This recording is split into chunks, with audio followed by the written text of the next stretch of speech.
ბებზე საუბრობდა მარიამ ბაშაძე და ახლა რუბრიკა, რომლის საშუალებითაც ჩვენი მძღოლები მიიღებენ საჭირო რჩევებს. რა კრიტერიუმებს უნდა აკმაყოფილებდეს თქვენი ავტომობილი იმისათვის, რომ შეუფერხებლად გაიაროს ტექ-დათვალიერება, ეს რა თქმა უნდა მაშინ, როდესაც ეს გახდება ყველასათვის აუცილებელი და ასევე რა უნდა გაითვალისწინოთ და რას უნდა მიაქციოთ ყურადღება იმისთვის, რომ დროულად აღმოაჩინოთ თუ რა საჭიროებას და როდის საჭიროებს თქვენი ავტომობილის შეკეთებას.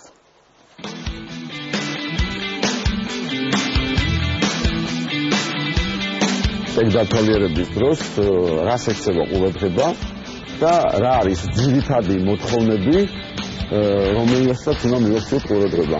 რა თქმა უნდა, ეს გახლავთ სამუხრუჭე სისტემა, ანუ ძირითადი რაც აქვს ავტომობილის, ეს არის გამონაბოლქვი, ეს გახლავთ ამორტიზატორები, ანუ თუ ამორტიზატორები არ მუშაობს ისე როგორც საჭირო არის, ავტომობილმა შეიძლება, რა თქმა უნდა, შეიძლება მისი სამუხრუჭე მანძილი გაიზარდოს ბევრად.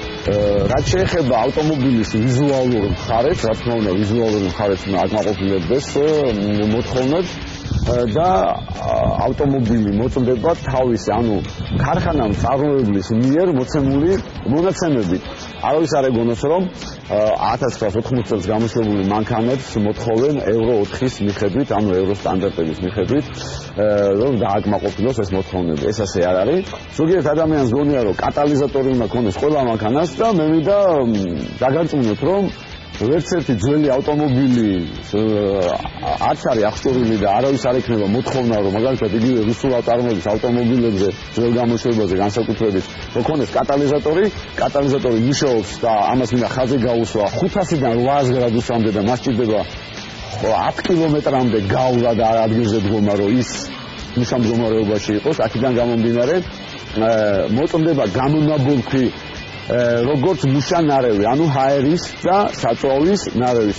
საკმარისი არის, რომ ჰაერის ფილტრი გაიგიდნოს, რომ ჩვენ მივიღებთ არასწორ წვას და მივიღებთ CO-ს მომატებულ ჭარბად იქნება CO. აქედან გამომდინარე, მანქანა ყოველთვის უნდა იყოს მზად. რას ვაქცევთ ჩვენ ყურადღებას, სანამ ტექ-დათვალიერებას გავევლით, აუცილებლად ყველა დაფაზე, ყველა შუქი უნდა იყოს ჩამქრალი. ანუ არც ერთი მაჩვენებელი, ეს იქნება ხელის მუხრუჭის, ეს იქნება ABS-ის, თუ არ აქვს მნიშვნელობა Z-ის წნევის, როდესაც დაიქოქება ავტომობილი და კარებები არის დახურული, დაკეტილი, ღვედი გვაქვს გაკეთებული, არც ერთი გამაფრთხილებელი შუქი არ უნდა იყოს ანთებული.